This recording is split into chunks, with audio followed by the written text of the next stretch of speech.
তারা লোকেরা তারা দেশে পানি প্রার্থনা করলো যে আমাদেরকে পানি না, নিচে তারা লোকেরা পানি দিতে অস্বীকার করলো। ওখানে তারা থেকে লোকজন কোঠা দিয়ে নিচে তারা এসে কোঠা দিয়ে নৌকা কাটতে শুরু করলো। এই মুহূর্তে যদি সাগরের মাঝখানে কোঠা দিয়া নৌকা টানা হয় তাহলে এই নৌকা ডুবে যাবে। উপরে তারা যত মানুষ আছে, নিচের তালায় যত মানুষ আছে, সব মানুষ পানিতে ডুবে মারা যাবে। যদি এই মুহূর্তে কেউ তাকে বাধা প্রদান না করে তাহলে সমস্ত মানুষ সাগরের পানিতে ডুবে মৃত্যুবরণ করে। নিজে বাঁচার জন্য সৎ কাজে আদেশ করো, অসৎ কাজে নিষেধ করো, নিজে বাঁচার জন্য। লূত নবীর যুগে সৎ কাজে আদেশ করেছে, অসৎ কাজে বাধা দিয়েছেন তিনি। তখন অসৎ কাজ ছেড়ে না দেওয়ার কারণে আল্লাহ তাআলা তাদেরকে যন্ত্রণাদায়ক শাস্তি প্রদান করেছেন।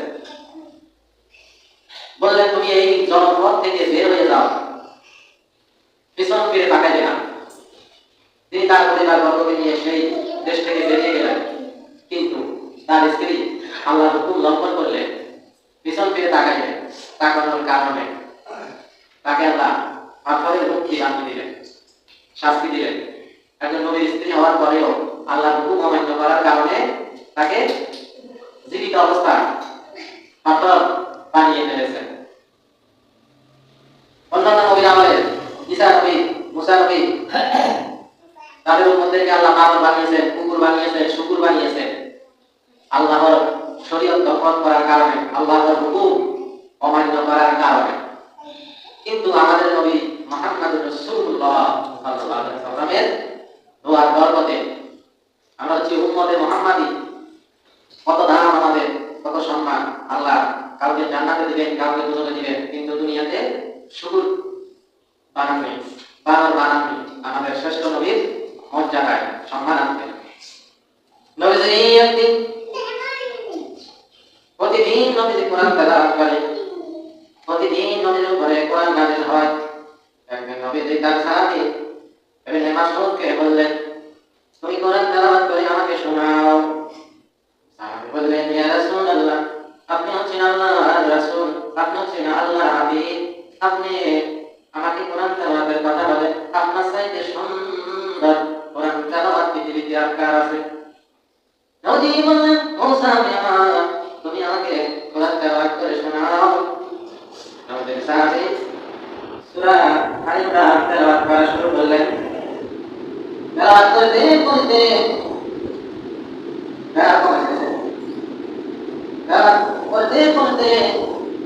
যখন তেলাওয়াত করলেন, ফাকাইফা ইযা জি'না মিন কুল্লি উম্মাতিন বিশাহিদ। বাসরি করেন সবাই চালাইছেন। ফাকাইফা ইযা জি'না মিন কুল্লি উম্মাতিন বিশাহিদ। নবীজি তখন কান্না শুরু করলেন, কান্না শুরু করলেন, চোখের পানি টপটপ করে পড়তে শুরু করলো। গাড়ি মোবাইল দিতে চোখের পানি পড়ে। বলবে যে আপনি কেন কান্না করেন? বললেন, এই আয়াতে শোনার পরে আমি আমার চোখের পানি ধরে রাখতে পারলাম না। কারণ হচ্ছে এই আয়াতের মধ্যে বলা হয়েছে কিয়ামতের দিন সমস্ত নবীদেরকে আল্লাহ তাআলা ডাকবেন, বলবেন,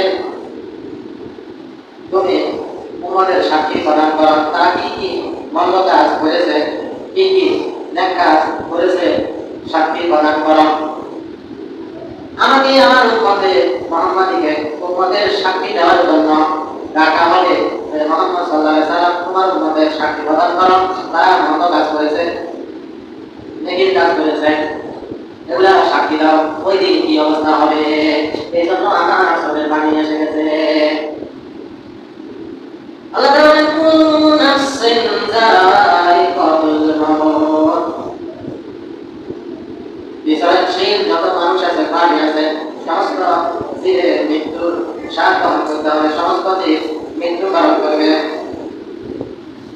وإنما توفون أجوركم يوم القيامة فمن زحزح عن النار وأدخل الجنة সমস্ত মানুষ যখন মারা যাবে তাদের কৃতকর্মের ফল দেখানো হবে, তাদেরকে দেখিয়ে দেওয়া হবে জান্নাত এবং জাহান্নাম। তাকে আল্লাহ তাআলা জান্নাতে পাঠিয়ে দিলে সেই ব্যক্তি হচ্ছে ভাগ্যবান, সে ব্যক্তি হচ্ছে সফলকাম। আর তাকে জাহান্নাম থেকে বের করে জাহান্নাম থেকে তুলে রাখা হবে, জান্নাতে পাঠানো হবে, সেই হবে সফলকাম। وأدخل الجنة فقد فاز وما الحياة الدنيا إلا متاع الغرور। দুনিয়া হচ্ছে ভোগের সামগ্রী, দুনিয়া হচ্ছে পোকামাকড়ের কৌতুক, দুনিয়া হচ্ছে তামাশা ও লালসা, দুনিয়া হচ্ছে প্রতারণার জায়গা। এটা হচ্ছে হায়াত দুনিয়া। হায়াতের জিন্দেগিতে মাছ অর্থাৎ সবকিছু ধ্বংস হয়ে যাবে, কিন্তু এখন থাকবে জ্বালা দেওয়ালে সম্মানিত তোমাদের আল্লাহ, আর সবকিছু নিঃশেষ হয়ে যাবে, সবকিছু নিঃশেষ হয়ে যাবে।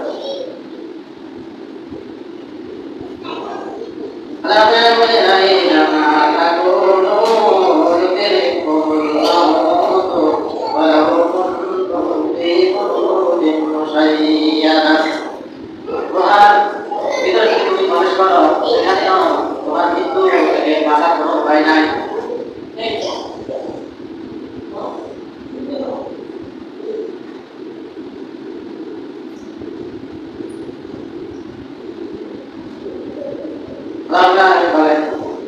আমি মেঘমালার মাধ্যমে বৃষ্টি প্রদান করি, তোমাদেরকে রিজিক দান করি, মেঘমালাকে এক স্থান থেকে অন্য স্থানে নিয়ে যায়, যেখানে তোমাদের বৃষ্টির প্রয়োজন, বৃষ্টির দরকার, সেখানে নিয়ে যায়।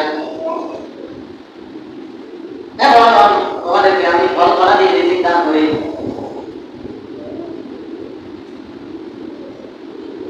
পানি বর্ষণ করি, তোমাদের ক্ষমতা নাই রিজিক দেওয়া, কারণ রিজিক আমি আল্লাহ দান করি।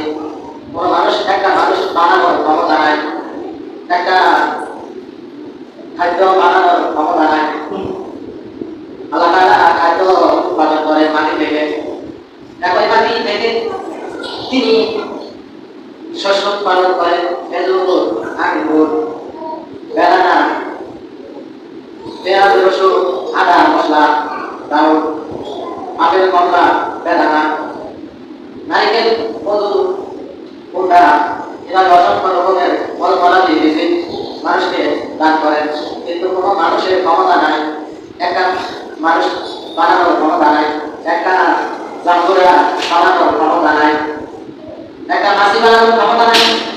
মানুষ তুমি অহংকার করতে পারো না, কারণ তোমার আমার সেই দিকে নিয়ে যাবো যেখানে তুমি ছিলে, তোমার অস্তিত্ব ছিল না, তুমি আবার সেই অস্তিত্বহীন জায়গাতে তোমাকে ফিরিয়ে দেওয়া হবে। আমরা মানুষ যখন ইন্তেকাল করে, মানুষ যখন ইন্তেকাল করে, তখন মাটি দেওয়ার সময় মানুষ করে দিন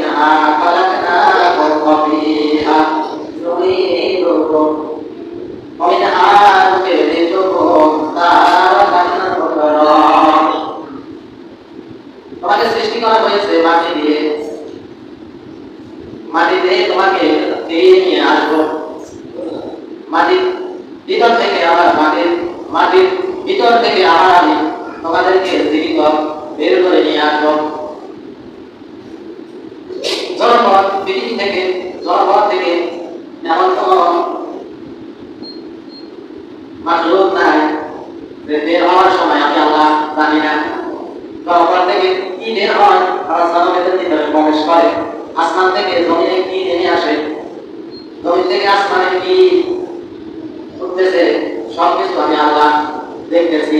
আমি তোমাদের সঙ্গে আছি, সাথে আছি, আমি তোমাদেরকে দেখতেছি। তোমরা যেই কর্ম করো আমি আল্লাহ সব কিছু দেখি, আমি তোমাদের সাথে আছি।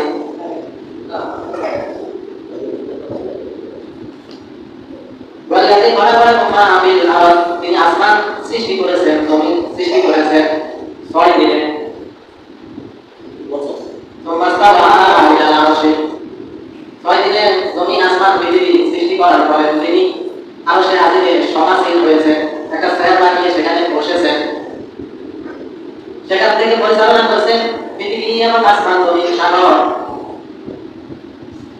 এমন কোন জনবসতি নাই, এমন কোন মাখলুক নাই যে আল্লাহ তিনি দেখেন না, তিনি জানেন না, এমন কোন বিচরণশীল প্রাণী নাই, সবকিছু তিনি দেখেন, সবকিছু তিনি জানেন। তোমাদের সাথে আমি রয়েছি, তোমরা না করো ভগবান না করো, আমি তোমাদের সাথে আছি, আমি তোমাদের সবকিছু দেখতেছি। আমি বাড়ি বর্ষণ করি, দেখো বাধার মাধ্যমে আমি তোমাদেরকে রিজিক প্রদান করি। সুতরাং তোমরা আমার ইবাদতের সাথে শরীক করিও না। তোমাদেরকে আমি বানিয়েছি, সৃষ্টি করেছি, তোমাদের কোনো অস্তিত্ব ছিল না, তোমাদের কোনো বর্ণনা করার মতো উল্লেখযোগ্য কোনো কিছু তোমার মধ্যে ছিল না। আমি তোমাকে মানুষ রূপে বানিয়ে পৃথিবীতে এনেছি। তুমি কি মনে করো আমি মাটিতে মিশিয়ে দেওয়ার পরে আবার তোমাকে বের করে নিয়ে আসতে সক্ষম হবো না? বের করে নিয়ে আসতে পারবো না? এটা তুমি কিভাবে মনে করো? তোমার তো কোনো অস্তিত্ব ছিল না, তোমার তো কোনো উল্লেখযোগ্য বস্তু তুমি ছিল না।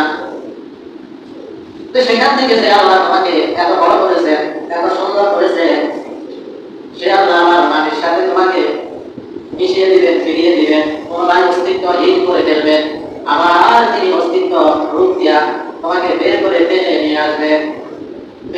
বৃষ্টির সময় মাটির নিচ থেকে বের হয়ে আসে, মাটির ভিতর থেকে মানুষগুলা বের হয়ে আসবে, স্বর্ণগুলা বের হয়ে আসবে। মানুষ বলবে আল্লাহ এত স্বর্ণ থেকে আসে, ফলে দুনিয়াতে স্বর্ণের জন্য, টাকা পয়সার জন্য তোমরা খারাপ খেয়েছ, রোগ করেছ, আমাকে মানো নাই, আমাকে বিশ্বাস করো নাই, পরকালকে বিশ্বাস না করার কারণে তুমি অন্যায় পথে চলেছ। আজ তুমি যত সম্পদ এখান থেকে নিতে পারো, তখন সে কোনো সম্পদ গ্রহণ করবে না। এই দুনিয়ার লোভে পড়ে, সম্পদের লোভে পড়ে মানুষ আরাম পথে উপার্জন, আরাম পথে খাবার খায়, আরাম ভক্ষণ করে, পরকালকে সে প্রাধান্য দেয় না, অথবা বিশ্বাস করে না, বিশ্বাস করে কিন্তু মেনে চলতে পারে না। এই কারণে সে সেদিন হতাশ হবে, বিফল হবে। দুনিয়াতে কারো টাকা থাকলে, গাড়ি থাকলে, বাড়ি থাকলে সে সফল, এটা আমরা মনে করি আমাদের ধারণা। কিন্তু আল্লাহ কোরআনে বলেন না যে জান্নাতে যাবে, জাহান্নামে যাবে না, সে হচ্ছে সফল, আর যে জাহান্নামে যাবে সে হচ্ছে বিফল, সে হচ্ছে হতভাগা। আল্লাহর সফলতার সংজ্ঞা হচ্ছে জান্নাতে যাওয়া, আর আমাদের মনের ধারণা হচ্ছে দুনিয়াতে ভালো খাওয়া, ভালো চলা, বেশি টাকা পয়সা থাকা, এটা হচ্ছে সফলতা। কিন্তু না, এটা হচ্ছে সাময়িক সময়ের জন্য সুস্থতা, স্বাস্থ্য, যৌবন, শক্তি, এগুলা অস্থায়ী। যে কোনো মুহূর্তে আপনি অসুস্থ হয়ে যেতে পারেন, যে কোনো মুহূর্তে আপনি বিপদে পতিত হতে পারেন, যে কোনো মুহূর্তে আপনি অ্যাক্সিডেন্ট হতে পারেন, বালা মুসিবত থেকে ঘটতে পারে, আসতে পারে। এই জন্য দুনিয়াটা পরীক্ষার জায়গা। কাউকে আল্লাহ দিয়েছেন পরীক্ষা করার জন্য, কাউকে আল্লাহ দেন নাই পরীক্ষা করার জন্য, ঠিক না? কারো কম দিয়েছেন, কারো বেশি দিয়েছেন, কারো স্বাস্থ্য ভালো, কারো স্বাস্থ্য খারাপ, কেউ অসুস্থ, কেউ আবার সুস্থ, ঠিক না? এগুলা সব পরীক্ষা করার জন্য আল্লাহ দিয়েছেন। কিন্তু চূড়ান্ত সফলতা হচ্ছে জান্নাতে যাওয়া।